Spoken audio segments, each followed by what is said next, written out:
Hello students, एजुविस्टा science institute में आपका स्वागत है। आज अपन कॉम्प्लेक्स एनालिसिस में यूनिट थर्ड स्टार्ट करते हैं। यूनिट थर्ड, देखो यूनिट थर्ड में अपन क्या पढ़ेंगे। यूनिट थर्ड में आपके है पावर सीरीज। अब देखो पावर सीरीज पढ़ें इससे पहले अपन थोड़ा सा जो फलनों का सीक्वेंस होता है उसके बारे में स्टडी करते हैं। जो फलनों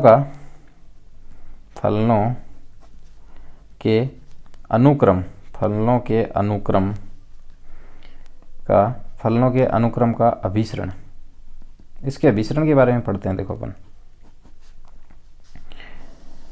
देखो अनुक्रम जो होता है, रियल अनुक्रम आपने पढ़ा था या वास्तविक अनुक्रम जो है, वास्तविक अनुक्रम आपने पढ़े थे। देखो वास्तविक अनुक्रम में क्या होता है कि जैसे मान लो ये xn कोई अनुक्रम है, ये xn किसी बिंदु x नोट को ये कन्वर्ज करता है। जो कन्वर्जेंस की इसकी डेफिनेशन होती है वो क्या होती है, ये x नोट को कन्वर्ज करता है यदि प्रत्येक एप्सिलॉन ग्रेटर देन जीरो के लिए एक n0 ऐसा विद्यमान हो। n0 एक नेचुरल नंबर है जो कि इस प्रकार से विद्यमान हो कि xn minus x note is less than क्या हो, एप्सिलॉन हो, और for all n is greater than n0। यही इसकी डेफिनेशन होती थी। अब देखो यहाँ अपन क्या ले रहे हैं, फलनों का अनुक्रम ले रहे हैं, और वो भी क्या है, कॉम्प्लेक्स में। तो अपन ये मान के चलते हैं कि ये अपने पास में कोई डोमेन है, ठीक है, ये एक डी एक डोमेन है, ठीक है, जो कि संबद्ध और बाउंडेड है, क्लोज्ड एंड बाउंडेड है ये, ठीक है, क्लोज्ड एंड बाउंडेड। एक अपने पास में क्षेत्र है, उस क्षेत्र में अपने पास में एक एक फलनों का अनुक्रम अपने पास में है। मान लो अपन ये कहते हैं कि एक फलनों का अनुक्रम Sn में ले रहा हूं, Sn के रूप में लेता है, ऐसे नहीं तो f के रूप में ले लेते। देखो fnz ये फलनों का अनुक्रम है, ये एक मैं फलनों का अनुक्रम ले रहा हूं जो कि डिफाइन है इसके अंदर। इसका मतलब f1 भी इसके अंदर डिफाइन है, f2 भी डिफाइन है, f3 भी डिफाइन है, f4 भी डिफाइन है, इस प्रकार से इसके अंदर ये डिफाइन है, ठीक है। तो ये जो फलनों का अनुक्रम होगा, ये फलनों का अनुक्रम किसी एक सीमा फलन fz को कन्वर्ट करेगा। कब? जब अपन ये कहें प्रत्येक एप्सिलॉन ग्रेटर देन जीरो के लिए एक धनात्मक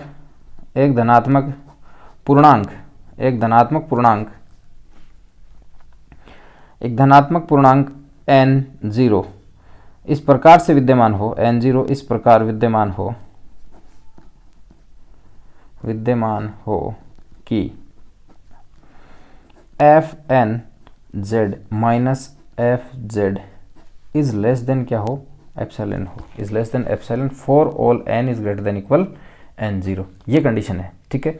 जो रियल वाली डेफिनेशन थी सेम उसी से अपन ने लिखा है। अब देखो इसमें क्या कंडीशन हो सकती है, इसमें कंडीशन ये हो सकती है कि ये जो एप्सिलॉन है, ये जो n0 है, ये n0 का जो मान अपन ज्ञात करते हैं, ये n0 में भी एप्सिलॉन पे भी डिपेंड कर सकता है, और ये जो बिंदु है z, इस बिंदु के लिए, क्योंकि z1 के लिए कंडीशन होल्ड होगी, z2 के लिए भी होगी, z3 के लिए भी होगी, z4 के लिए, अलग अलग सारे बिंदुओं के लिए अलग अलग अपन होल्ड करवा रहे हैं। तो में भी हो सकता है ये z के लिए भी डिपेंड करे, z पर भी ये डिपेंड करे। तो n0 जो है ये एप्सिलॉन पे भी डिपेंड कर सकता है और z पे भी डिपेंड कर सकता है, ठीक है। तो अगर n0 एप्सिलॉन और z इन दोनों पे डिपेंड करता है तब तो ये क्या कहलाती है, तब तो इसको अपन बोलते हैं, इस अभिसरण को बोलते हैं बिंदु से अभिसारी। जो ये सीक्वेंस है इसको अपन बोलेंगे बिंदु से अभिसारी, ठीक है, बिंदु से अभिसारी कहलाती है। और अगर ये z पे डिपेंड नहीं करे, ये क्या है कि ये z पे डिपेंड नहीं करे, केवल और केवल एप्सिलॉन पे डिपेंड करे, केवल एप्सिलॉन पे डिपेंड अगर करती है तो इसको अपन बोलते हैं यूनिफॉर्म कन्वर्जेंस, या फिर अपन ये कह सकते हैं एक समान अभिसारी अपन इसको कह सकते हैं, ठीक है। समझ में आ गई डेफिनेशन क्या है कि प्रत्येक एप्सिलॉन ग्रेटर देन जीरो के लिए एक धनात्मक पूर्णांक n0 इस प्रकार से विद्यमान हो कि fnz माइनस fz का मोड जो हमेशा लेस देन हो किससे, एप्सिलॉन से, जहां n जो है वो ग्रेटर देन हो for all n greater than equal n0 के लिए, ठीक है। अब ये जो n0 है ना, ये n0 एप्सिलॉन पे भी डिपेंड कर सकता है और z पे भी कर सकता है। जब z पे भी ये डिपेंड करता है और एप्सिलॉन और z दोनों पे डिपेंड करता है, तब अपन ये कहते हैं ये बिंदु से अभिसारी है, क्योंकि प्रत्येक बिंदु के लिए ये z यहाँ से n0 चेंज होगा, प्रत्येक बिंदु के लिए n0 चेंज होगा। इसका मतलब ये बिंदु पर्टिकुलर बिंदु पर ये अभिसारी होता है, तो अपन इसको कहते हैं बिंदु से अभिसारी है ये। और जबकि अगर अपन ये कहें कि ये केवल एप्सिलॉन पे डिपेंड कर रहा है, z पे डिपेंड नहीं कर रहा है, z पे डिपेंड नहीं कर रहा है, इसका मतलब अपन ये कह सकते हैं ये क्या है, एक समान अभिसारी है, एक समान अभिसारी है। देखो इसको अपन ऐसे भी समझ सकते हैं कि मान लो जैसे ये जो कंडीशन है, ये कंडीशन होल्ड होती है कि एफ एन z1 बिंदु है, उस z1 बिंदु के लिए होल्ड होती है कंडीशन, अपन ये मान लेते हैं, ठीक है, इज लेस देन एप्सिलॉन और for all n is greater then. अब ये जो n0 यहाँ आ रहा है ना, ये मान लो कि ये यहाँ आ रहा है n1 के रूप में, ठीक है। कोई एक धनात्मक पूर्णांक अपने को चाहिए, धनात्मक पूर्णांक कह सकते हैं, या फिर एक इंटीजर आपको चाहिए कि एक इंटीजर जो है, इसको क्या बोलें फिर, नेचुरल नंबर। एक नेचुरल नंबर आपको ऐसा एग्जिस्ट करवाना है जिसके लिए n1, जिसके लिए n ग्रेटर देन हो या इसके बराबर हो, तो ये कंडीशन होल्ड होती है। ये मान लो ये n1 आता है आपके लिए, जो कि एप्सिलॉन पे डिपेंड कर रहा है, ठीक है। ऐसे ही मान लो मैं दूसरा बिंदु लेता हूँ एफ एन z2 बिंदु लेता हूँ, z2 बिंदु के लिए भी ये कंडीशन होल्ड हो रही है, मान लो इज लेस देन एप्सिलॉन। उसके लिए n क्या है, उसके लिए मान लो n आ रहा है आपका n2, ठीक है। इस n2 से बड़ा n हो, उसके लिए कंडीशन होल्ड हो रही है, जो कि एप्सिलॉन पे डिपेंड कर रहा है। ऐसे ही मान लो एफ एन z3 में बिंदु लेता हूँ, उसके लिए F z3 less than epsilon for all n is greater then, यहाँ n3 मान लो बिलोंग कर रहा है। इसका मतलब प्रत्येक बिंदु के लिए अलग अलग आ रहे हैं ना, n1 n2 n3 इस टाइप से अलग अलग आपको मिल रहे हैं, तो ये कंडीशन होल्ड होती है, तो अपन ये कह देते हैं ये क्या है, बिंदु से अभिसारी है, ये क्या है, बिंदु से अभिसारी है। बट अगर ये जो आपने n1 n2 n3 ये जो मान सारे बिंदुओं पे आपने मान निकाले, मान लो n1 n2 n3 n4 and so on, जो भी मान आ रहे हैं वो आपने लिए, उनका सबका अगर, क्योंकि देखो ये कंडीशन क्या कहती है, कंडीशन ये कहती है उन n के लिए कंडीशन होल्ड होती है जिनके लिए ये n1 से बड़ा हो, फिर अपन ये कहते हैं उन n के लिए होल्ड हो रही है जिनके लिए n2 से ये बड़ा हो, फिर ये कहते हैं n उन n के लिए होल्ड हो रही है जिनके लिए n3 से बड़ा हो। अगर मैं इनमें से सबसे बड़ा मान ले लूं और सबसे बड़ा मान अपन लेते हैं, तो उसके लिए ये सारे एक साथ होल्ड होंगे, सारे एक साथ होल्ड होंगे, तो अपन ये कह सकते हैं अपने पास में एक n मिल गया, जो कि उन बिंदुओं पे डिपेंड नहीं कर रहा, z के मान पे डिपेंड नहीं कर रहा, z के मान पे डिपेंड नहीं कर रहा है। इसका मतलब वो क्या हो जाएगा, यूनिफॉर्म कन्वर्जेंस हो जाएगा। तो देखो अगर मैं ये कहता हूँ maximum of n1 n2 and so on, जो भी जितने भी बिंदु, उन सारे बिंदुओं के लिए अपन n1 n2 जो भी मान आ रहे हैं उनमें सब में मैक्सिमम लेते हैं। ये अगर फाइनाइट आता है, मे बी ये फाइनाइट हो भी सकता है और ये फाइनाइट नहीं भी हो सकता। जब ये फाइनाइट आ रहा है तब तो अपन ये कह देंगे, फाइनाइट आता है तब तो अपन ये कह देंगे कि ये जो मान है, फाइनाइट अगर ये आता है तो अपन ये कह देंगे ये जो कंडीशन है, ये कंडीशन होल्ड होती है F N Z minus F Z is less than epsilon for all n is greater than n0। इसको मान लो मैं ले रहा हूँ, इस फाइनाइट मान को n0 ले रहा हूँ, n0 से बड़े के लिए कंडीशन होल्ड हो रही है for all z belongs to d के लिए। तो अपन ये कहते हैं ये क्या है, ये एक जो सीक्वेंस है, ये एक समान अभिसारी सीक्वेंस है, एक समान अभिसारी अनुक्रम है, ये अपन कह सकते हैं। और अगर मान लो ये कंडीशन यहाँ फाइनाइट एग्जिस्ट नहीं करे, ये फाइनाइट नंबर नहीं आए, तो इसका मतलब ऐसा कोई मैक्सिमम मान नहीं आ रहा जिसके लिए सारी कंडीशन एक साथ होल्ड हो रही है, तो अपन ये कहते हैं ये क्या है, बिंदु से अभिसारी है। ठीक है, तो समझ में आ गया एक समान अभिसारी और बिंदु से अभिसारी में फ़र्क। ठीक है, तो ये तो होगी इसकी डेफिनेशन। अब इसके बाद में देखो आपने एक चीज़ पढ़ी थी, जो सीक्वेंस ली थी, रियल सीक्वेंस ली थी। रियल सीक्वेंस के लिए उसके कन्वर्जेंस के लिए आपने आवश्यक और पर्याप्त शर्त पढ़ी थी।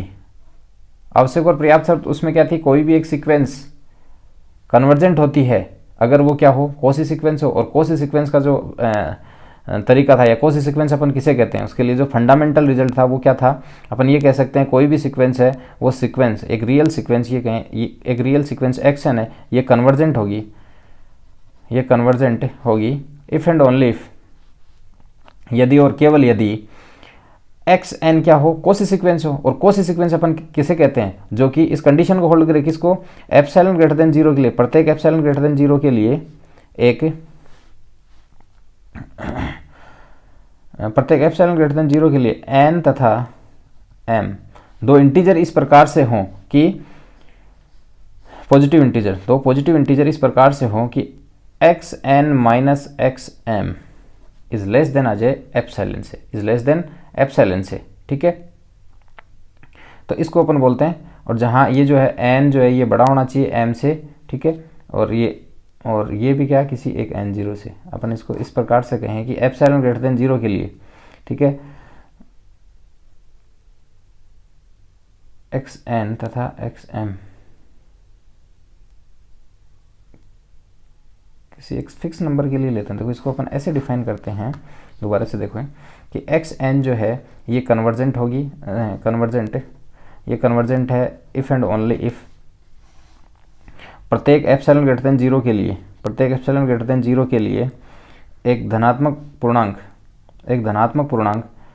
n0 इस प्रकार से विद्यमान हो कि xn minus xm is less than epsilon, जहाँ n और m जो हैं ये ग्रेटर देन होंगे किससे, n0 से, ठीक है। जहाँ ये जो n है ना, ये n भी ग्रेटर देन होगा किससे, m से ग्रेटर देन होगा। इसको अपन ने ऐसे भी लिखा था,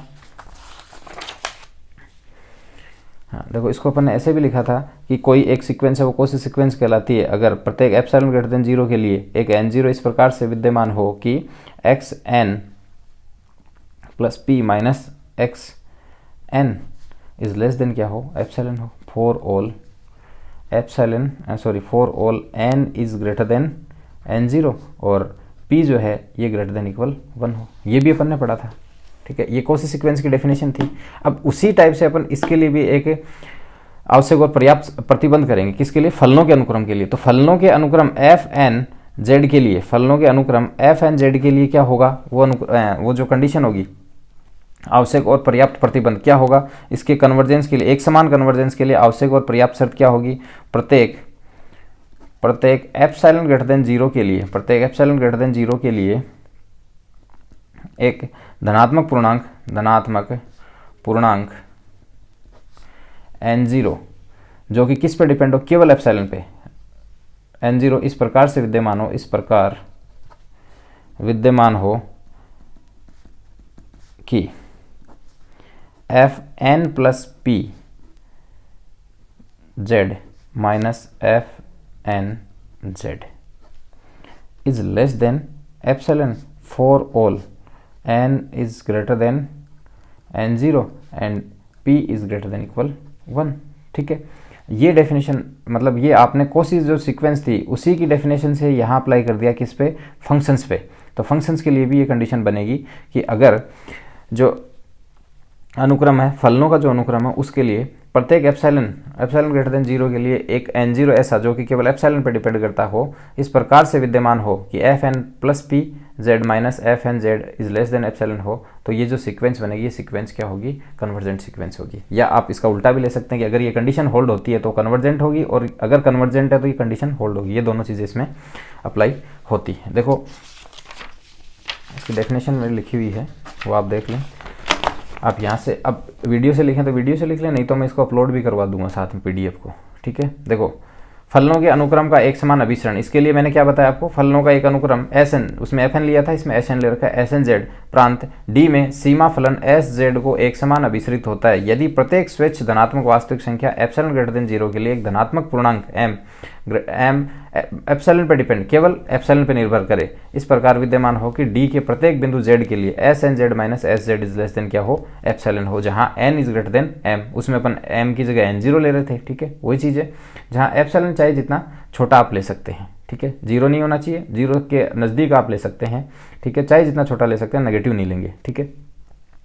तो ये होती है एक समान अभिसारी। ये अगर यहाँ एप्सिलॉन पे डिपेंड नहीं करेगी, एप्सिलॉन पे भी करे और जेड पे भी करे, तो उसको अपन बोल देते हैं बिंदु से अभिसारी, ठीक है।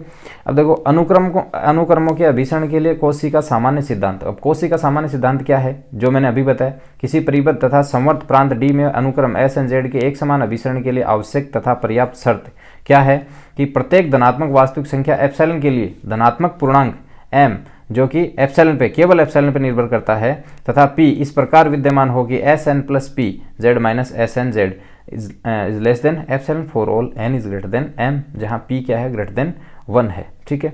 ये इसका कौशी का सामान्य सिद्धांत हो गया इसके अभिसरण के लिए, ठीक है। तो ये अगर ये सिद्धांत, देखो इस सिद्धांत का मतलब क्या है कि ये कंडीशन होल्ड होती है तो क्या होगा, अनुक्रम जो है वो एक समान अभिसारी होगा। और अगर एक समान अभिसारी है तो भी ये कंडीशन होल्ड होगी, दोनों साइड से ये होता है। ठीक है, अब देखो अपन एक क्वेश्चन करते हैं, सिद्ध कीजिए कि अनुक्रम 1/1 + nz क्षेत्र z इज ग्रेटर देन 2 में शून्य को एक समान अभिसरित होता है। ठीक है, शून्य को एक समान अभिसरित होता है, ये अपन को प्रूफ करना है। ठीक है, देखो आपको क्या दिया गया है, आपको अनुक्रम दे रखा है। जैसे मैं मान लो इस अनुक्रम को लेता हूँ Sn के रूप में ले रहा हूँ, Sn is equals to 1/1 + nz।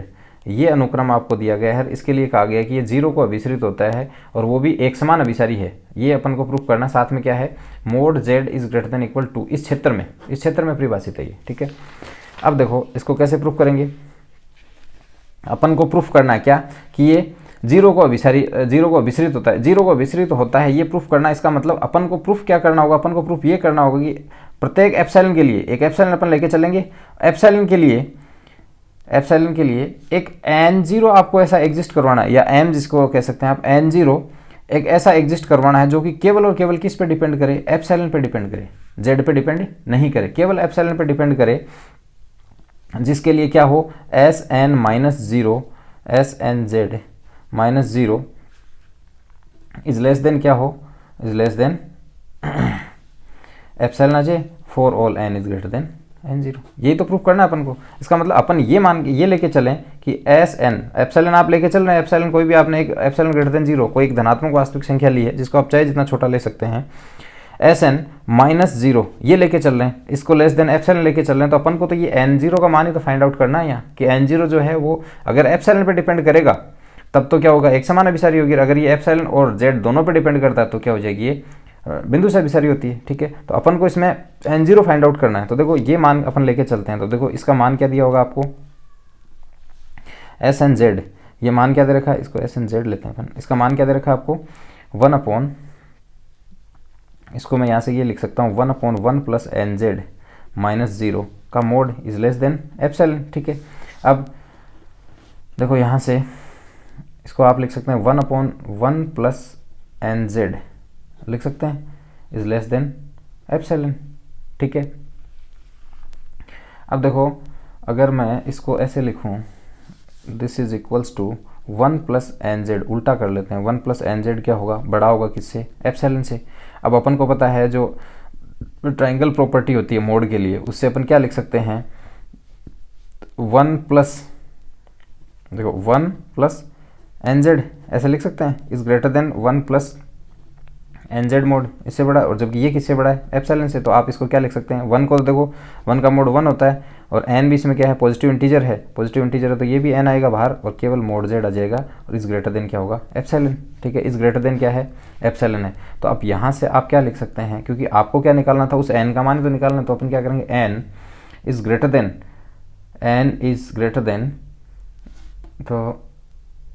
Then epsilon -1 upon क्या हो जाएगा, मोड z आ जाएगा। ये अपने पास में क्या आ रहा है, n का मान आ रहा है। तो मैं ये मान लूँ कि ये जो मान है ना, ये इसको मैं m मानता हूँ, ये वाला जो मान है इसको मैं m मानता हूँ, तो ये कंडीशन होल्ड हो रही है ना अपनी कि Snz -0 is less than epsilon है for all n is greater than n0, sorry m, यहाँ m ले रहे हैं तो for all n is greater than m के लिए ये कंडीशन होल्ड हो रही है। बट यहाँ देखो ये जो m है, ये m, इसको मैं अगर m मानता हूँ, ये किस पे डिपेंड करता है, ये z पे भी कर रहा है और एप्सिलॉन पे भी कर रहा है। परंतु आपको क्षेत्र क्या दे रखा है, देखो क्षेत्र आपको दे रखा है, तो अपन ये कह सकते हैं, देखो यहाँ ये z पे भी डिपेंड कर रहा है, एप्सिलॉन पे डिपेंड कर रहा है। इसका मतलब ये तो कह सकते हैं कि पॉइंट वाइज क्या है, पॉइंट वाइज कन्वर्जेंट है, हर एक बिंदु पर ये कन्वर्जेंट है। अब हर एक बिंदु पे कन्वर्जेंट है, अब हर एक बिंदु के लिए आपके पास में क्या होगा, m के मान अलग लगाएंगे। अब इन m में से अगर मैं मैक्सिमम m चूज कर लेता हूँ, मैक्सिमम m अगर मान लो फाइनाइट आता है, तो उससे बड़े सारे मानों के लिए कंडीशन होल्ड होगी। तो अपन ये कह देंगे कि वो क्या हो जाएगा, ये जो सिक्वेंस है वो सिक्वेंस क्या हो जाएगी, एक से समान अभिसारी। ठीक है, या ये कह सकते हैं एक समान अभिसारी होगी। तो देखो इसमें मैं इसका मैक्सिमम मान ले लूँ, इसका मैक्सिमम मान देखो अपन को पता है कि मोड z, आपको क्षेत्र क्या दिया गया, mod z greater than equal to दिया गया। अब mod z greater than equal to, अब देखो ये जो मान है ना, ये मान mod z is greater than equal to में, इस क्षेत्र में कहाँ इसका मान अधिकतम होगा, अपन को पता है इसका अधिकतम मान तभी होगा जब मोड z का न्यूनतम मान हो। अब इस क्षेत्र में मोड z का न्यूनतम मान क्या आएगा, न्यूनतम मान तो 2 ही आएगा, 2 से बड़ा या फिर बराबर है, भाई जो जेड क्षेत्र जो लिया है मोड जेड जो है वो 2 से बड़े या फिर बराबर मानों के लिए है, तो 2 से बड़े मान आएंगे, उसे छोटे नहीं आएंगे। तो सबसे छोटा मान क्या है, 2 है, तो सबसे छोटा मान यहाँ मैं 2 रखता हूँ। तो इसका मतलब ये कह सकते हैं कि इसमें जो मैक्सिमम होगा, maximum of epsilon -1 upon mode Z, इसका अगर मैं मैक्सिमम लेता हूं तो इसका मैक्सिमम क्या आएगा, इसका मैक्सिमम आएगा एप्सिलॉन -1 अपॉन मोड जेड की जगह क्या आएगा, 2 आएगा। तो अपन ये कह सकते हैं 1/2 एप्सिलॉन -1। इसको मैं अगर मान लो अब n0, या फिर आप ये कहें इसको अपन ने m लिया था ना, तो आप इसको m0 मान लो या n0 भी कहते हैं तो कोई दिक्कत नहीं, ये अपना नोटेशन है, कैसे भी आप चूज कर सकते हैं। ठीक है, ये m0 मान लो, मैंने इसको मान लिया। अब देखो ये m0 जो है ये इन सब से बड़ा है और इन सब से बड़ा है, और ये m0 जो आ रहा है, इस m0 के लिए कंडीशन होल्ड हो रही है। और m0 केवल और केवल किस पे डिपेंड कर रहा है, एप्सिलॉन पे डिपेंड कर रहा है, एप्सिलॉन पे डिपेंड कर रहा है। इसका मतलब अपन ये कह सकते हैं कि ये क्या है, ये जो सीक्वेंस आपको दे रखी थी, ये सीक्वेंस एक समान अभिसरित होती है किसको, जीरो को एक समान अभिसरित होती है। हाँ, तो देखो अपन बात करेंगे अब फलनों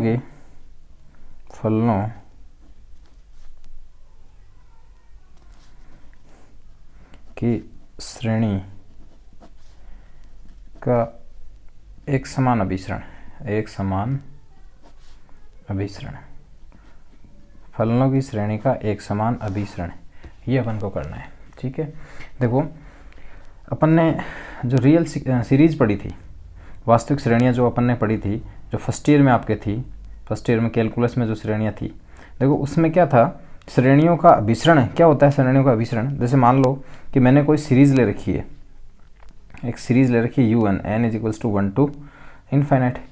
ये जो सीरीज ले रखी है, इस सीरीज का जो इसका जो कन्वर्जेंस होता है, इस कन्वर्जेंस का क्या मतलब है, कन्वर्जेंस का देखो वैसे तो सीधा सा मतलब ये कन्वर्जेंस का मतलब इनका जो सम होता है ना, वो इनफाइनाइट पदों का सम, अनंत पदों का इसका जो योग होगा वो क्या होना चाहिए, फाइनाइट आना चाहिए, तब तो ये क्या होती है, कन्वर्जेंट होती है, नहीं तो ये डाइवर्जेंट होती है।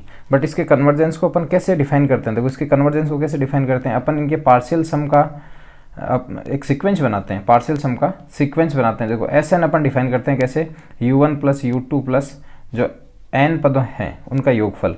जैसे अब ये सीक्वेंस बना लिया अपन ने, इसको बोलेंगे सीक्वेंस ऑफ पार्शियल सम। ठीक है, तो देखो S1 अगर मैं लूँगा तो क्या आएगा, U1, S2 में लूँगा तो U1 + U2, S3 में लूँगा तो U1 + U2 + U3। ठीक है, इसी प्रकार Sn अपन लेंगे तो U1 + U2 + UN। ठीक है, इस प्रकार से एक सीक्वेंस बन रही है, एक सीक्वेंस बन रही है S1 S2 S3 Sn, तो ये एक सीक्वेंस बन गई। अब देखो इस सीक्वेंस को सीरीज के पार्शियल सम का सीक्वेंस बोलते हैं इसको। ये जो सीक्वेंस बन रही है, ये सीक्वेंस अगर कन्वर्जेंट है, ये सीक्वेंस कन्वर्जेंट होती है, तब अपन ये कहते हैं कि सीरीज क्या होगी, कन्वर्जेंट होगी। ये जो सीरीज होगी ये सीरीज कन्वर्जेंट होगी अगर इनके जो पार्शियल सम का सीक्वेंस बनता है वो सीक्वेंस कन्वर्जेंट होना चाहिए, वो अगर कन्वर्जेंट है तो सीरीज क्या है, कन्वर्जेंट है। ठीक है, इसी प्रकार अपन फलनों का जो अनुक्रम है उससे अपन श्रेणी का अनुक्रम जो फलनों की श्रेणी है, उस फलनों की श्रेणी का अभिसरण उसको परिभाषित करेंगे। कैसे, देखो मान लो अपन ने एक श्रेणी ले रखी है, फलनों की श्रेणी ले रखी है f(n)z। ठीक है, n = 1 to इनफाइनाइट, ये आपने एक श्रेणी ले रखी है। तो अब ये जो श्रेणी ली है इसके पार्शियल सम का एक सीक्वेंस बनाते हैं अपन, Snz। मैंने इसके पार्शियल सम का सीक्वेंस बनाया जिसमें क्या है, जैसे ये डिफाइन किया था वैसे ही, क्या f1z f2z, ठीक है, fnz, इस प्रकार से fnz, इस प्रकार से आपने एक पार्शियल सम का जो सीक्वेंस है वो बना लिया। अब ये पार्शियल सम का जो सीक्वेंस है, ये सीक्वेंस अगर कन्वर्जेंट है, ये सीक्वेंस Snz ये अगर एक समान अभिसारी है, एक समान अभिसारी है, ये अगर एक समान अभिसारी है तो series n = 1 to infinite fnz भी क्या होगी, भी एक समान अभिसारी होगी, एक समान अभिसारी होगी। तो मतलब इनके पार्शियल सम का जो सीक्वेंस बनता है वो अगर एक समान अभिसारी है तो ये भी एक समान अभिसारी हो जाएगी। ठीक है, अब देखो एक समान जो सीक्वेंस का एक समान अभिसरण का अभी अपन ने सिद्धांत पढ़ा था। ठीक है, उस सिद्धांत के अकॉर्डिंग ये Snz एक समान अभिसारी कब होगी, ये एक समान अभिसारी तब होगी जब एप्सिलॉन ग्रेटर देन जीरो के लिए, एप्सिलॉन ग्रेटर देन जीरो के लिए एक धनात्मक पूर्णांक n0 इस प्रकार विद्यमान हो कि S N plus P Z minus S N Z is less than epsilon, जहाँ n is greater than n0 and p is greater than equal 1। ठीक है, मतलब ये कंडीशन होती है तो अपन ये कहते हैं कि वो जो सीक्वेंस है वो सीक्वेंस क्या होगा, एक समान अभिसारी होगी। जहाँ ये जो n0 है ना, ये n0 केवल एप्सिलॉन पे डिपेंड करना चाहिए, z पे डिपेंड नहीं करना चाहिए। तब अपन ये कहते हैं कि ये जो सीक्वेंस आपने ले रखी है वो सीक्वेंस क्या है, एक समान अभिसारी है। अब इस एक समान सीक्वेंस एक समान अभिसारी है तो इससे बनने वाली जो सीरीज है वो सीरीज भी क्या होगी, एक समान अभिसारी होगी। तो अब सीरीज के लिए ये कंसेप्ट बनाए तो सीरीज के लिए कैसा कंसेप्ट बनेगा, ये देखो इसमें वो मान रख दो, क्योंकि एस एन जेड आपने क्या लिया है, इनके एन पदों का योगफल। तो आप इसको क्या लिख सकते हो, तो इसको मैं लिखूँगा तो एस एन प्लस पी, तो क्या होगा ये यू नहीं f one z f two z और F n plus P Z minus ये क्या आएगा f one z minus f two z, वैसे ये जाएगा एफ एन तक, एफ एन जेड तक। ठीक है, इज लेस देन एप्सिलॉन। तो ये बाकी के पद एन तक के पद हैं वो तो कट जाएंगे, केवल क्या बचेंगे f n plus one z f n plus two z और plus F n plus P z. ये लेस देन होना चाहिए एप्सिलॉन से for all n is greater than n0, जो कि केवल एप्सिलॉन पे डिपेंड कर रहा है, और साथ में जो p है ये p ग्रेटर देन इक्वल 1 है। ठीक है, तो मतलब कोई भी सीरीज है वो सीरीज कब कन्वर्जेंट होगी, मतलब उसके कन्वर्जेंस के लिए आवश्यक एवं पर्याप्त शर्त क्या होगी, आवश्यक एवं पर्याप्त शर्त क्या होगी सीरीज के लिए। जो फलनों की सीरीज है, इस सीरीज के एक समान अभिसरण के लिए आवश्यक और पर्याप्त शर्त क्या है, प्रत्येक एप्सिलॉन ग्रेटर देन जीरो के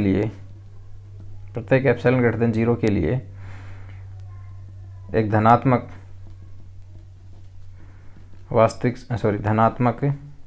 पूर्णांक n0 जो कि केवल एप्सिलॉन पर डिपेंड करता है, n0 इस प्रकार विद्यमान हो कि f N z f n plus one z f n plus two z और F n plus P z is less than क्या है एप्सिलॉन आई for all n is greater than equal n0 और p is greater than equal 1। ये होता है इसका जो सीरीज है, उस सीरीज के एक समान अभिसरण के लिए आवश्यक और पर्याप्त शर्त है। मतलब अगर एक फलनों की जो श्रेणी है वो श्रेणी अगर एक समान अभिसारी है तो ये कंडीशन होल्ड होगी, और अगर ये कंडीशन होल्ड होती है तो श्रेणी जो है वो एक समान अभिसारी होगी। ठीक है, ये सीरीज के लिए था। अब देखो अपन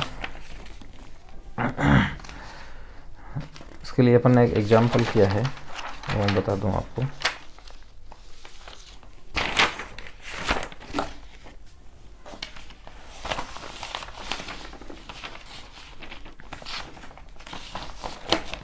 हाँ देखो, श्रेणी का एक समान अभिसरण माना sigma n is equals to 1 summation n is equals to 1 to infinite और एफ एन जेड एक परिबद्ध समवर्त प्रांत D में परिभाषित एकमानी फलनों की एक अनंत श्रेणी है तथा S N Z F1 plus F2 plus F N Z है। ये क्या आपने पार्शियल सम का सीक्वेंस लिया है। तब श्रेणी एफ एन जेड प्रांत D में एक समान अभिसारी होती है यदि अनुक्रम एस एन जेड प्रांत D में एक समान अभिसारी हो। यही अपन ने अभी बताया।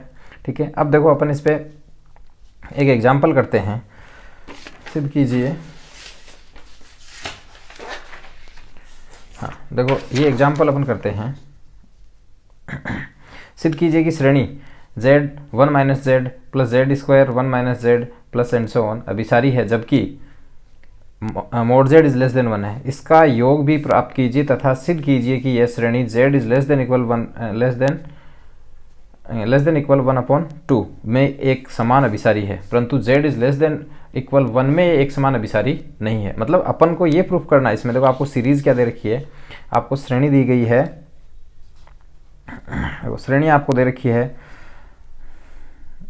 z 1 minus z plus z square 1 minus z और प्लस एंड सो ऑन। ये आपको सीरीज दे रखी है, ठीक है। इसको अपन ऐसे लिख सकते हैं समीशन एफ एन जेड के रूप में ये आपको सीरीज दे रखी है, ठीक है। N is equals to 1 to infinite, ठीक है।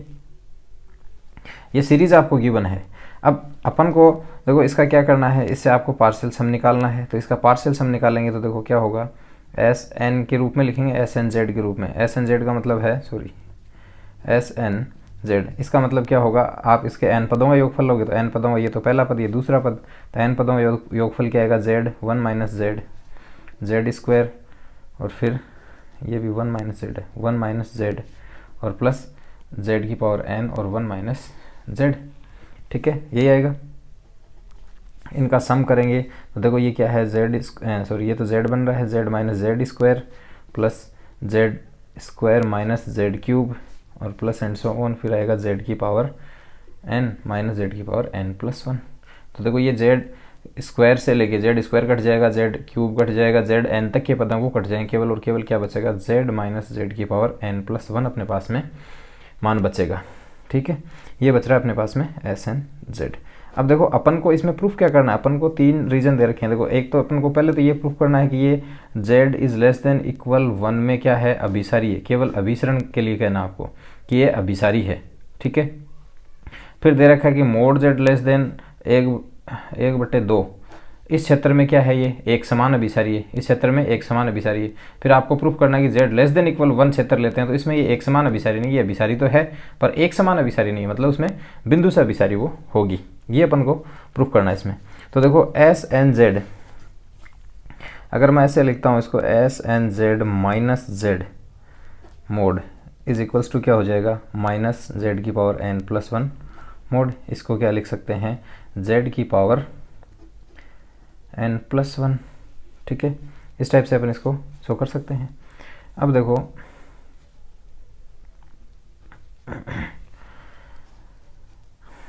z की पावर मोड z की पावर n प्लस 1 है, इसको मैं अगर लेता हूँ is less than equal epsilon, इसको मैं लेस देन इक्वल एप्सिलॉन, क्योंकि आपको क्या करना है, इसको लेस देन इक्वल एप्सिलॉन दिखाना है, तो मैं मान लो इस पद को ले रहा हूँ लेस देन इक्वल एप्सिलॉन।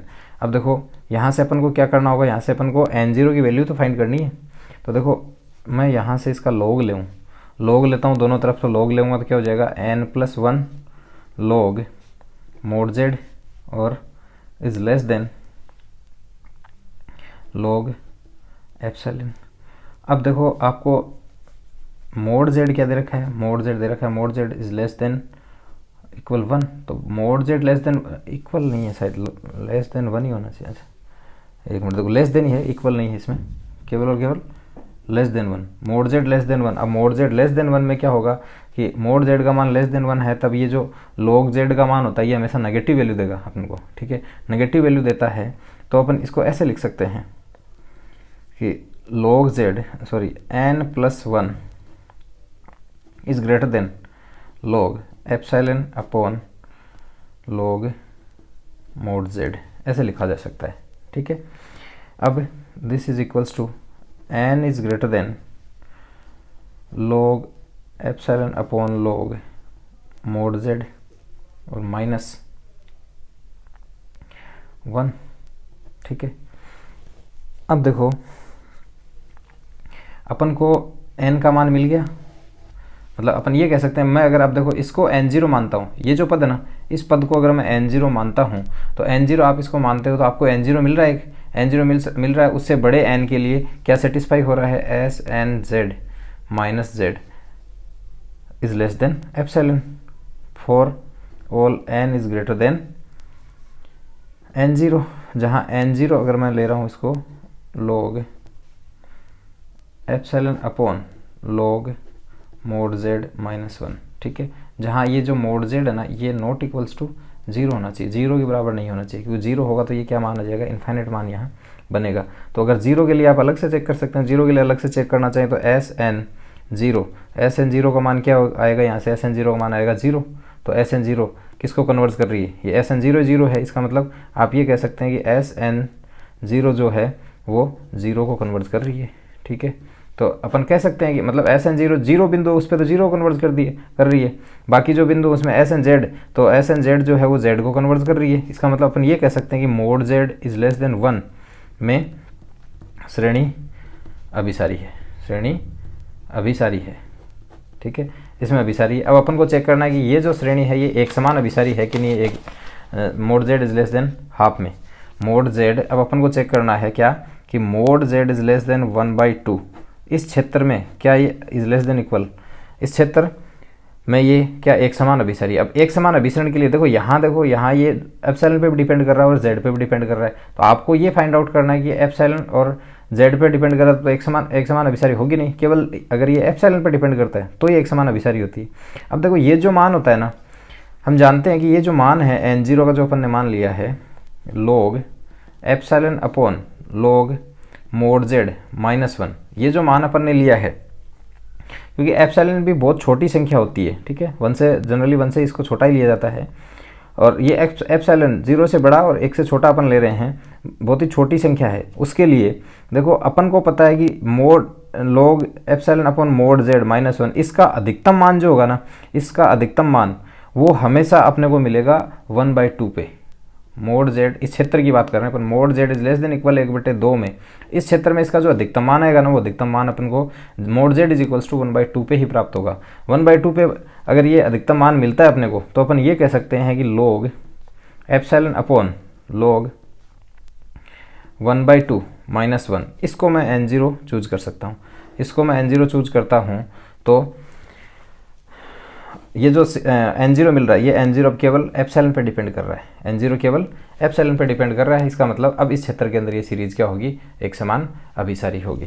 देखो दूसरा आपको दिया गया है कि mode z is less than equal 1, इस क्षेत्र के अंदर भी ये एक समान अभिसारी होगी या नहीं होगी। देखो इस क्षेत्र के अंदर ये एक समान अभिसारी नहीं होगी। क्यों नहीं होगी, क्योंकि अपन को पता है कि इसका अधिकतम मान इस फंक्शन का अधिकतम मान किस पे होगा, mod z is equals to 1 पे आएगा। Mod z is equals to 1 पे इसका अधिकतम मान आता है, तो mod z is equals to, अगर मैं mod z is equals to 1 लिखता हूँ तो log मोड z कितना हो जाएगा, log मोड z मतलब कितना आएगा, यहाँ 0 आता है, तो ये मान क्या बन जाता है, इनफाइनाइट। ठीक है, तो ये इनफाइनाइट बन रहा है, परिमित मान ही नहीं आएगा, तो m का मान क्या होगा, या यहाँ n0 आपने लिया है, n0 फाइनाइट नहीं आएगा। n0 फाइनाइट नहीं है, इसका मतलब वो इसके अंदर क्या नहीं है, इसके अंदर ये एक समान अभिसारी नहीं होगी। ठीक है, एक समान अभिसारी इसके अंदर नहीं है। हाँ, तो देखो अब अपन देखते हैं श्रेणी का एक समान अभिसरण होने का सिद्धांत।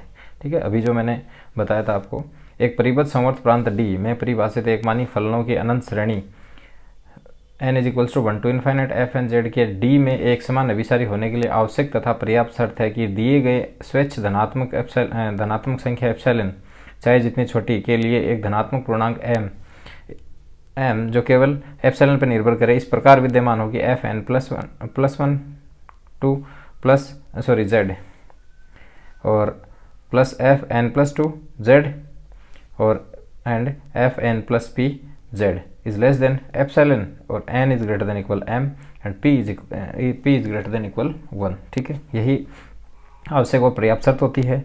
ठीक है, अब देखो इसके बाद में अपन ने किया एक वायरस्ट्रास एम परीक्षण, जो आपके सेकेंड ईयर में रियल एनालिसिस में था, वायरस्ट्रास एम परीक्षण।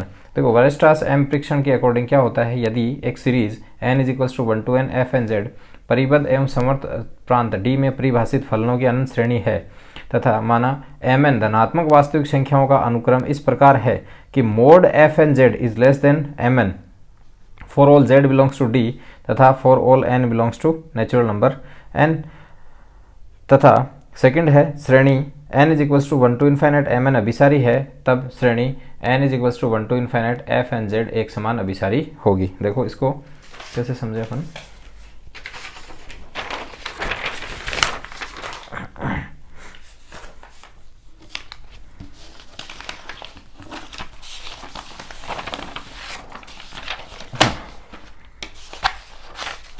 देखो वायरस्ट्रास एम टेस्ट क्या कहता है, वायरस्ट्रास एम परीक्षण, देखो वायरस्ट्रास एम परीक्षण क्या कहता है, अगर आपको कोई एक सीरीज दे रखी है n is equals to 1 to infinite f N z, ठीक है, ये आपको एक सीरीज दे रखी है, ठीक है, तो ये सीरीज एक समान अभिसारी होगी, एक समान अभिसारी होगी यदि, देखो सबसे पहले तो एफ एन जेड है ना, ये इसका एक प्रत्येक पद, मतलब प्रत्येक जो फंक्शन है वो लेस देन एन आई किससे, एम एन से, ठीक है, less than equal M N. इस टाइप की आपको क्या करना है, इस टाइप की एक रियल नंबर्स की सीरीज बनानी है, मतलब हर पद के लिए f1 के लिए m1 बनेगा, f2 के लिए m2 बनेगा, f3 के लिए m3 बनेगा, ठीक है।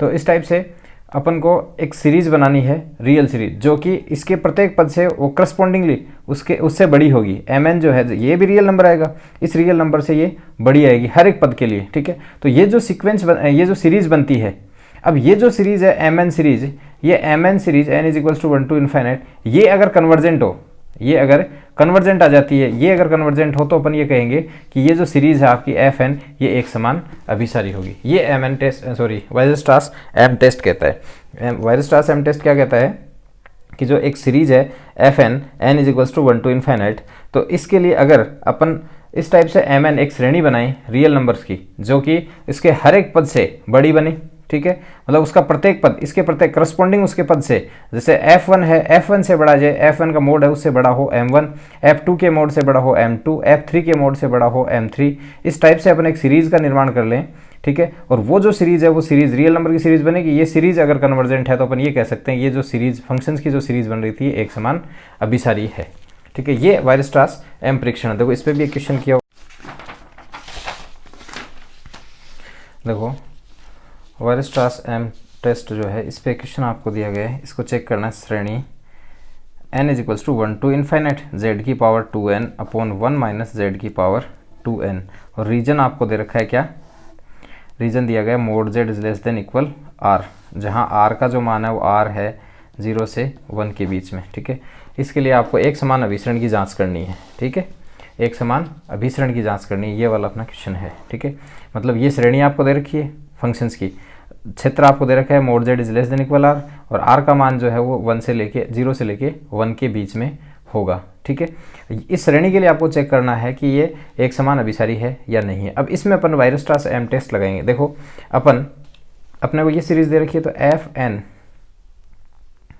F N Z is equals to क्या दिया गया आपको, z की power 2n upon 1 minus z की पावर 2n, यही दिया गया है। अब देखो अपन इससे क्या लिख सकते हैं, इसको लिख सकते हैं, क्योंकि अपन को क्या करना है, F N Z is less than M N, इससे छोटी सीरीज बनानी है अपन को, सॉरी इससे बड़ी सीरीज रियल नंबर की, तो अपन क्या करें, इसका मोड ले में, तो F N z mod is equals to mod z की power 2n upon 1 minus Z की पावर 2n, ये ले लिया, ठीक है। अब देखो इसको अपन लिख सकते हैं जेड की पावर 2n मोड जेड की power 2n upon 1 minus Z की पावर 2n, ठीक है। अब देखो इसको अपन ऐसे भी लिख सकते हैं, is less than equal mode z की पावर 2n अपॉन 1, क्योंकि इससे ये बड़ा होगा कब, जब इससे छोटा पद लिखेंगे, और इससे छोटा पद क्या होता है 1 माइनस मोड जेड की पावर 2n लिख सकते हैं ऐसे, क्योंकि z1 माइनस z2 मोड होता है ये हमेशा बड़ा होता है, किससे बड़ा या बराबर होता है mode z1 minus mode z2, ठीक है। तो 1 माइनस मोड z की पावर 2n, ठीक है। अब देखो अपन को पता है, आपको रीजन कौन सा दे रखा है, मोड z, मतलब अब यहाँ से मैं ऐसे लिख दूँ F N Z is less than equal mod z की power 2n upon 1 minus mod z की पावर 2n। अब देखो आपको रीजन क्या दे रखा है, mod z is less than equal r, ये रीजन आपको दिया गया है, mod z is less than equal R, और आर का मान है 0 से लेके 1 के बीच में। अब 0 से लेके 1 के बीच में होता है तो देखो जब यहाँ मोड जेड का मान मैं 0 से बढ़ाता हूँ, 0 से लेके 1 की ओर जाता हूँ, तो देखो इसका मान अधिकतम कब आएगा, अधिकतम आर का जो मान है उस पर ही तो आएगा। जैसे मान लो मैं 0 से इसको बढ़ाता हूँ, तो 0 से जैसे जैसे बढ़ाऊंगा तो ये डिनोमिनेटर ये छोटा होता जाएगा, डिनोमिनेटर छोटा होगा, ये पूरा पद क्या है, ये बढ़ता जाएगा।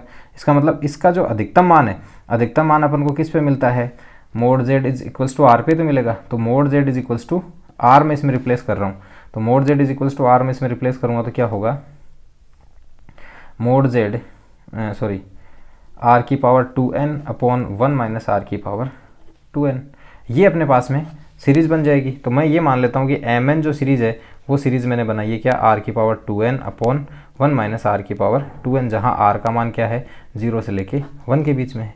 अब देखो अपन ने mn सीरीज़ बना ली, ये mn है, इसका प्रत्येक पद fnz जो सीरीज़ है इसके प्रत्येक पद से बड़ा पद आ रहा है, क्योंकि ये इससे बड़ा था, ठीक है ना, इससे बड़ा पद आ रहा है, तो बड़ा या फिर बराबर पद आ रहा है, ठीक है। तो ये जो सीरीज़ बनती है, अब ये सीरीज़ अगर कन्वर्जेंट हो, ये रियल सीरीज़ बनेगी, ये रियल सीरीज़ अगर कन्वर्जेंट हो तो ये जो एफ एन जेड है ये क्या होगी, ये एक समान अभिसारी होगी। तो देखो इसके कन्वर्जेंस के लिए अपन क्या करें, इसके कन्वर्जेंस का क्या तरीका है अपने पास में, इसको कन्वर्जेंट चेक करने के लिए देखो जो अपन ने फर्स्ट ईयर में पढ़े थे उनमें से देखो एक DLM रेशियो टेस्ट था, वो अप्लाई करें अपन, mn+1 लगाते हैं। देखो mn+1 करो इस पर, mn और mn+1 करते हैं, तो mn+1 करेंगे तो इसका मान क्या आएगा, r की power 2n+2 upon 1 minus R की पावर 2n+2। फिर अपन क्या करते थे, mn upon mn+1 is equals to r की पावर 2n अपॉन r की पावर 2n+2, और ये हो जाएगा 1 माइनस आर की power 2n+2 upon 1 minus R की पावर 2n, ठीक है। अब देखो यहाँ से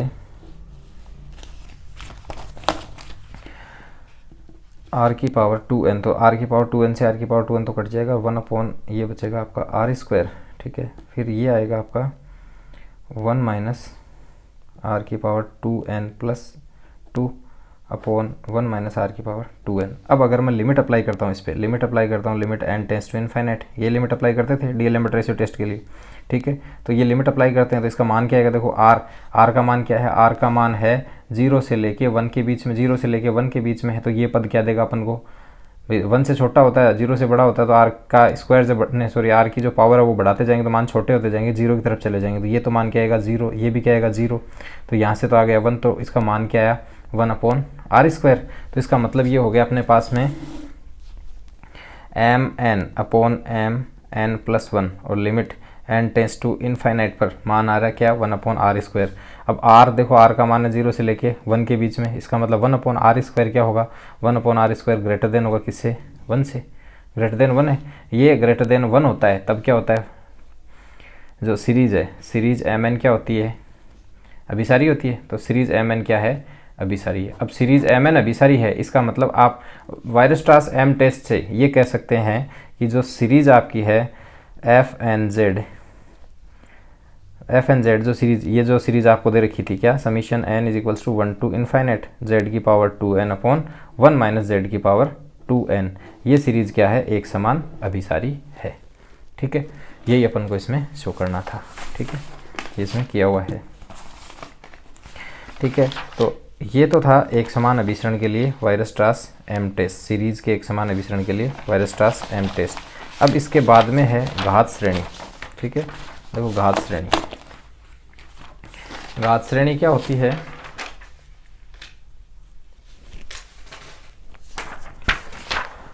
हाँ देखो घात श्रेणी क्या होती है, इसी में बता दूंगा आपको। देखो घात श्रेणी या जिसे अपन पावर सीरीज कहते हैं, घात श्रेणी क्या होती है, एक अनंत श्रेणी जो कि summation n is equals to 0 to infinite an z minus a की पावर n रूप की है, a के परितय an गुणांकों वाली घात श्रेणी कहलाती है, जहां an तथा a समीसर अचर हैं, ठीक है। मतलब एक इस टाइप की श्रेणी समीशन an और z माइनस a की पावर n, इस टाइप की जो श्रेणी है उसको अपन बोलते हैं घात श्रेणी, जो कि a के परितय गुणांकों an के साथ में ये क्या कहलाएगी, एक घात श्रेणी कहलाती। अगर अब इस ए को देखो, ए एन और ए ये दोनों कॉम्प्लेक्स नंबर होते हैं, ए एन और ए दोनों ही कॉम्प्लेक्स नंबर होते हैं, अचर होते हैं दोनों। तो ए को मैं अगर मान लो 0 लेता हूँ तो मूल बिंदु के विपरीत है वो क्या कहलाएगी, घात श्रेणी कहलाएगी। तो अगर ए इज इक्वल्स टू 0 लेता हूँ तो summation N is equals to 0 to infinite A N, और ये तो हो गया 0, तो जेड की पावर एन। ये जो सीरीज होती है ये मूल बिंदु के विपरीत है, ए एन गुणांकों वाली घात श्रेणी कहलाती है। अब देखो घात श्रेणी के निरपेक्ष और सापेक्ष अभिसरण। देखो घात श्रेणी का निरपेक्ष अभिसरण क्या होता है, घात श्रेणी ए एन जेड की पावर एन निरपेक्ष अभिसारी कहलाती है यदि mode summation mode A N Z N अभिसारी हो। Summation mode A N Z N जो है वो अगर अभिसारी हो तो ये जो सीरीज है ये सीरीज कहलाती है निरपेक्ष अभिसारी। अब देखो अगर ये अभिसारी है, अगर मोड ए एन जेड की पावर एन ये अगर अभिसारी है तो ये ऑब्वियसली ये जो सीरीज है ये अभिसारी ही होगी, ये ऑब्वियसली अभिसारी, मतलब ये कह सकते हैं अपन कि ए एन जेड एन अभिसारी हो और mode A N Z N भी अभिसारी हो, तो अपन ये कह देते हैं ये क्या है, निरपेक्ष अभिसारी है।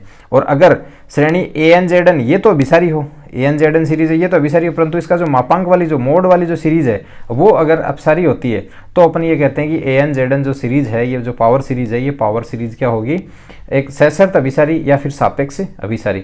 निरपेक्ष अभिसारी का मतलब ए एन जेड एन है ये भी अभिसारी होनी चाहिए और ए एन जेड एन का मोड जो है ये भी अभिसारी होनी चाहिए। अगर ए एन जेड एन का मोड अभिसारी नहीं है तो अपन, और साथ में ए एन जेड एन अभिसारी है, तो अपन ये कहते हैं ये क्या है, सापेक्ष अभिसारी, ये सशर्त अभिसारी है। देखो इसके लिए एक टेस्ट है, आबेल टेस्ट, जो कि बहुत ही इंपॉर्टेंट टेस्ट है, इंपॉर्टेंट टेस्ट है। हाँ तो देखो आबेल पर में क्या है, आबेल पर में है यदि घात श्रेणी summation N is equals to 0 to infinite a N Z की power n Z is equals to Z 0 is not equal to 0 पर अभिसारी है, तब series n is equals to 0 to infinite a N Z N mod Z is less than Z 0 के लिए निरपेक्ष अभिसारी होगी। ये अपन को प्रूफ करना है, अर्थात N is equals to 0 to infinite mod A N Z N mod Z is less than Z 0 के लिए अभिसारी है। ये अपन को प्रूफ करना है। देखो अपन इसको प्रूफ करते हैं। हाँ देखो अपन को क्या दिया गया है, दिया गया है कि श्रेणी summation N is equals to 0 to infinite a N Z की power n Z is equals to z not which is not equals to 0 पर अभिसारी है। ये अपन को दिया गया है, पर अभिसारी है, ये आपको दिया गया है। तो अपन को प्रूफ ये करना है कि ये जो सीरीज है ये mode Z is less than Z 0 के लिए क्या है, निरपेक्ष अभिसारी है। सिद्ध करना है कि series n is equals to 0 to infinite A N Z की power n mod z is less than mod z 0 के लिए निरपेक्ष अभिसारी है, के लिए निरपेक्ष अभिसारी है। ये अपन को सिद्ध करना है, निरपेक्ष अभिसारी है, ठीक है, ये अपन को सिद्ध करना है। अब निरपेक्ष अभिसारी का मतलब क्या है कि देखो ये सीरीज तो आपको z is equals to Z 0 पर क्या दे रखी है, अभिसारी दे रखी है, ठीक है। अब अपन को प्रूफ ये करना है कि ये जो सीरीज है ये निरपेक्ष अभिसारी है। निरपेक्ष अभिसारी का मतलब है कि mode A N Z N से जो सीरीज बनेगी वो सीरीज क्या होनी चाहिए, वो सीरीज इसमें कन्वर्जेंट होनी चाहिए, अभिसारी होनी चाहिए, तब अपन ये कहेंगे कि ये क्या है, निरपेक्ष अभिसारी। तो मतलब इसका जो मोड है उसकी सीरीज जो बनती है उस सीरीज को आपको क्या दिखाना है, अभिसारी दिखाना होगा, ठीक है। तो देखो चूंकि summation n is equals to 0 to infinite A N Z की power n A N Z की power n z is equals to Z 0 पर अभिसारी है, पर अभिसारी है, ठीक है। अर्थात summation n is equals to 0 to infinite A N और जेड 0 की पावर n क्या है, अभिसारी है, अभिसारी है। अब अपन को देखो पता है कि कोई भी श्रेणी अभिसारी होती है। जैसे अपन ने रियल एनालिसिस में पढ़ा था कि कोई श्रेणी, या फर्स्ट ईयर की आपकी जो सीरीज थी उसमें पढ़ा था कि UN अगर कोई सीरीज है, ठीक है, जो कि अभिसारी है, ये अगर अभिसारी है तो ये आवश्यक रूप से होगा कि UN n tends to infinite पे क्या होगा, 0 होगा। UN n tends to infinite पे 0 होता है, ठीक है। तो देखो यहाँ से अपन क्या कहेंगे, ये श्रेणी अभिसारी, इसका मतलब यहाँ से अपन ये कह सकते हैं कि लिमिट n टेंस टू अगर मैं इनफाइनाइट करता हूँ और a n z 0 की पावर n करता हूँ तो ये हमेशा क्या होगा, ये हमेशा 0 आएगा, ठीक है, ये हमेशा 0 होगा, ठीक है। ये अपन कह सकते हैं कन्वर्जेंस की डेफिनेशन से। अब देखो n टेंस टू इनफाइनाइट पे ये 0 आएगा, दैट मीन्स अब यहाँ से मैं ये कह सकता हूँ अर्थात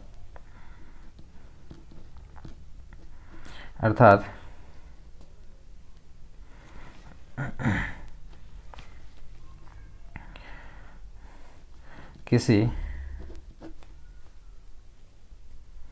धनात्मक संख्या के लिए एक वास्तविक संख्या के लिए एक पूर्णांक संख्या m प्राप्त की जा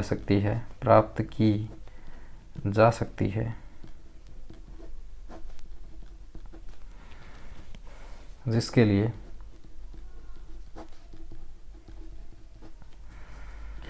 an z0 की पावर n मोड ये लेस देन होगा किससे, ये लेस देन इक्वल आएगा k के, ठीक है, for all n is greater than m के, for all n is greater than m, ठीक है। देखो ये अगर सीरीज कन्वर्जेंट है, इसका मतलब सीधा सा है कि ये जो सीरीज कन्वर्जेंट है, तो कन्वर्जेंस का मीनिंग क्या होता है, जैसे भाई अपन इसको ऐसे समझे, कन्वर्जेंस का मीनिंग ये है कि जैसे मान लो जो आपने सीरीज़ ले रखी है, ये वाली सीरीज़ मान लिया, फिर कोई भी, जैसे ये un आपने सीरीज़ ले रखी है, ये un सीरीज़ कन्वर्जेंट होती है, इसका मतलब क्या होता है, इसके जो पद होते हैं ना u1 u2 u3 un infinite तक, तो इसमें एक n ऐसा प्राप्त हो जाता है कि जिसके बाद वाले जो एलिमेंट है ना, इसके जो बाद वाले जो पद हैं वो सारे के सारे पद किसी एक पद के आसपास एकत्रित होने लग जाते हैं। तो मतलब उसको अपन ये कह सकते हैं कि वो एक फिक्स बाउंड्री के अंदर बाउंडेड होने लग जाते हैं। तभी तो अपन लिखते हैं कि un माइनस जो भी बिंदु होता है, जैसे मान लो यहाँ ये बिंदु था, कोई भी जिसको ये कन्वर्ट कर रही है, मान लो ये x0 है, तो ये x0 कन्वर्ट करता है इज लेस देन एप्सिलॉन। इसका मतलब क्या होता है, इस एरिया के रूप में तो लिखते हैं कि इस एरिया के अंदर ये बाउंड हो गए सारे के सारे पद, कि सारे पद क्या हैं, इस एरिया में बाउंड हो गए। अब ये सारे पद इसके अंदर बाउंड हो गए, दैट मीन्स अपन ये कह सकते हैं, देखो यहाँ से ये जो सीरीज बन रही थी ये कन्वर्जेंट है, तो limit n tends to infinite an z0 की power n is equals to क्या होगा, 0 होगा। और ये कन्वर्जेंट है, इसका मतलब ये किसी न किसी एक एरिया के अंदर बाउंड हो सकती है, किसी एक फिक्स m के बाद कोई भी एक n0 ऐसा मिल गया अपन को, उसके बाद के जितने भी एलिमेंट है उनके लिए इसको आप फिक्स कर सकते हो किसमें, an z0 की पावर n, इसको बाउंड कर सकते हो। तो अपन ने इसको क्या किया, इसको बाउंड किया an z0 की power n is less then के, सारे बाउंड हो जाएंगे, ठीक है। अब देखो यहाँ से मोड an का मान क्या आएगा, मोड an होगा less than equal k upon mode z0 की पावर n लिख सकते हैं, ठीक है, for all n is greater than m के लिए, ठीक है। अब देखो समीशन अपन को क्या चेक करना था, अपन को चेक करना है कि मोड an और z की पावर n, मोड an और zn यहाँ लिखें z की पावर n, ठीक है, ये क्या होनी चाहिए, अभिसारी होनी चाहिए। तो ये अभिसारी कब होगी, देखो इसके लिए मैं n से बड़े पद ले रहा हूँ, ठीक है, m से बड़े पद मतलब m प्लस 1 से m प्लस, यहाँ ये लिख दूँ n is equals to m plus 1 से इनफाइनाइट, ठीक है। अब देखो इसको ऐसे लिख सकते हैं summation m plus 1 n is equals to m plus 1 से इनफाइनाइट और an z की पावर n लिख सकते हैं। अब देखो इसे अपन लिख सकते हैं is less than equal summation n is equals to m plus 1 to infinite, ठीक है। और an इस, अब इस an का मान अपन रख रहे हैं यहाँ, इससे बड़ा मान रख रहे हैं, तो ये साइन आ गया, ठीक है, क्या k अपॉन z0 की पावर n, और ये क्या है z की पावर n, मोड z की पावर n, ठीक है। अब इसको मैं क्या लिख सकता हूँ, इज इक्वल्स टू k को तो बाहर ले लें और summation n is equals to m plus 1 to infinite और z की पावर मोड z की power n upon mode z0 की पावर n, ठीक है। अब देखो यहाँ से मैं देखो इसको ये वाला जो पद है, जो कि ये श्रेणी, अपन ये कह दें कि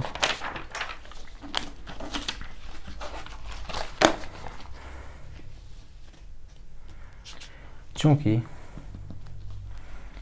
summation n is equals to m plus 1 to infinite z mod z की power n upon mode z0 की पावर n,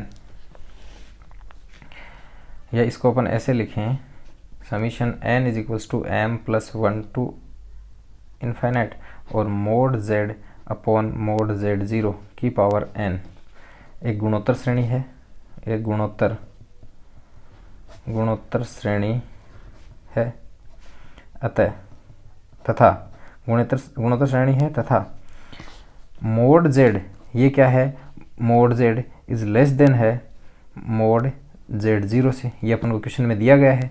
अतः z अपॉन z0 ये हमेशा क्या होगा, लेस देन 1। अतः श्रेणी n is equals to m plus 1 to infinite z upon z0 की पावर n एक अभिसारी श्रेणी है, एक अभिसारी श्रेणी है। अतः तुलना परीक्षण से हम कह सकते हैं कि श्रेणी n is equals to m plus 1 to infinite और मोड a n z की पावर n भी अभिसारी है, अब ये अगर अभिसारी है तो अपन ये कह सकते हैं, अतः श्रेणी a n z की power n is equal to 0 to infinite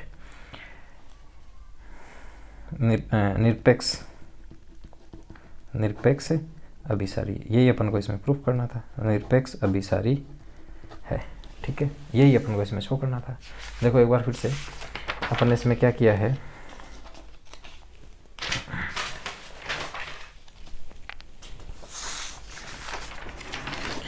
हाँ देखो अपन को दिया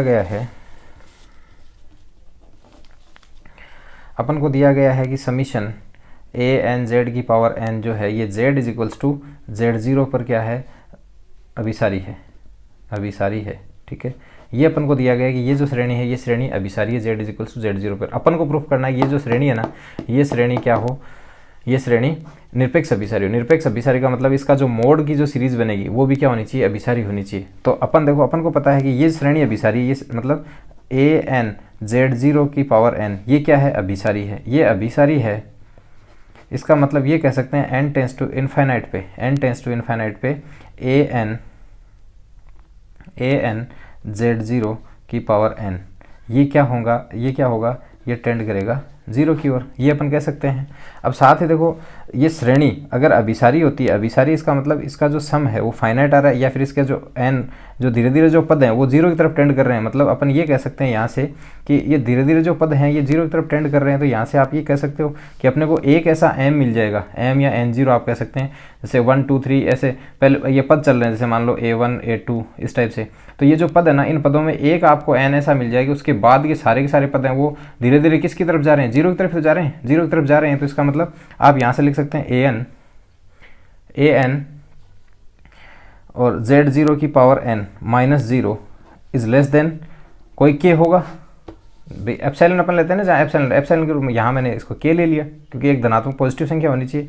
ठीक है, पॉजिटिव रियल नंबर, तो पॉजिटिव रियल नंबर अपन ने ले लिया, ये लेस देन होगा। For all n is greater than n0 के लिए कोई भी एक n0 आपको ऐसा मिल गया जिसके बाद के सारे किसकी तरफ जा रहे हैं, 0 की तरफ टेंड कर रहे हैं, 0 की तरफ टेंड कर रहे हैं। इसका मतलब यहाँ से आप ये लिख सकते हो an z0 की power n is less then k, और फिर यहाँ से an जो है ये लेस देन होगा किससे, k अपॉन z0 की पावर n से। अब अपन को प्रूफ क्या करना है, अपन को प्रूफ ये करना है कि समीशन an z0 की पावर n ये सीरीज क्या होनी चाहिए, ये कन्वर्जेंट होनी चाहिए या अभिसारी होनी चाहिए। अब इसको अभिसारी दिखाने के लिए अपन क्या करते हैं, इसको अभिसारी दिखाने के लिए इससे देखो n is equal to 0 to infinite आपको दिया गया। अब इसमें से मैं ये वाले पद लेता हूँ, n0 जो यहाँ जो संख्या है ना उसके बाद के पद लेता हूँ। इसको आपने n0 ले लिया तो n0 से आगे की, तो n0 से आगे की n is equals to n0 plus 1 से लेके और इन्फाइनाइट तक की ये सारे पद ले लिए an और z0 की पावर n।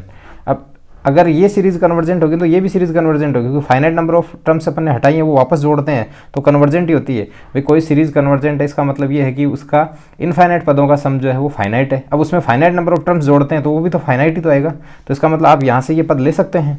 ठीक है, इतने पदों की एक श्रेणी में लेता हूँ, तो अब इसको क्या लिख सकता हूँ, देखो इसको मैं लिख सकता हूँ summation n is equals to n0 plus 1, वहाँ अपन ने सीरीज क्वेश्चन में m ले रखा था या n0 लिया, n0 प्लस 1 टू इनफाइनाइट और an और z0 की सॉरी z0 नहीं है, z के लिए करना है, z0 वाली तो थी सीरीज z, तो z के लिए करना तो z की पावर n। ठीक है, अब इस an की जगह मैं ये वैल्यू रिप्लेस कर दूं तो ये वैल्यू रिप्लेस करेंगे तो लेस देन इक्वल हो जाएगा summation n is equals to n0 plus 1 to infinite और ये आ जाएगा आपका k अपॉन z0 की पावर n और यहाँ आ रहा है z की पावर n। अब यहाँ से k को तो बाहर ले लिया। ठीक है, summation n is equals to n0 plus 1 to infinite और ये हो गया आपका z अपॉन z0 की पावर n। ये क्या है, एक गुणोत्तर श्रेणी है।